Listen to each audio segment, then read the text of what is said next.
20 years. That would be pretty funny. So, this is exciting. I like the idea of I like the idea of bringing them over here. So, yep.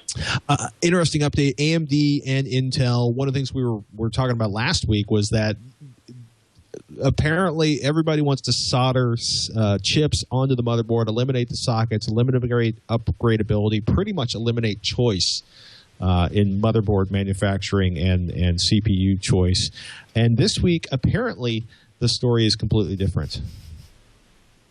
Or I should say, AMD has gone. No. You misunderstood us. Well, since last week, right. Intel was the only one that was threatening this, right? Okay. And they weren't really. Let me rephrase that. They weren't threatening it. There was rumors that Intel was going to do that after this pending Broadwell architecture.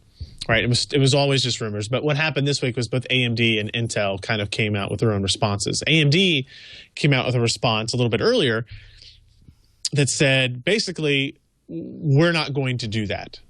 Regardless of whether or not it's true that Intel is going to do that, we are promising we're not going to do that. They said, we have no plans at this time to move to BGA-only packaging and look forward to continuing to support this critical segment of the market. For the desktop market enthusiasts, with whom AMD has built its brand, we understand what matters to them and how we can continue to bring better value and a better experience. So their response was basically like, hey, look, guys, regardless of what Intel's doing, they're saying that they're not going to give up on the idea of a DIY PC. And it makes sense for them to say that because they're looking for any positive spin they can get out of their CPU business right now. Any positive press they can get, any positive feeling they can get from the community and the industry as a whole, right?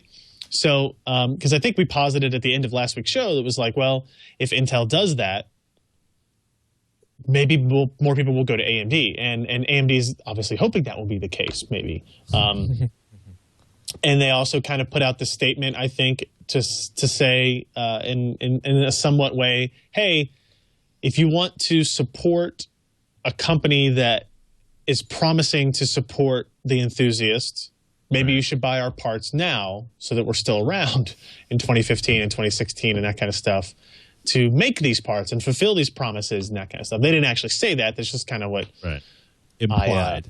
Yeah. You like kind of building your own PC?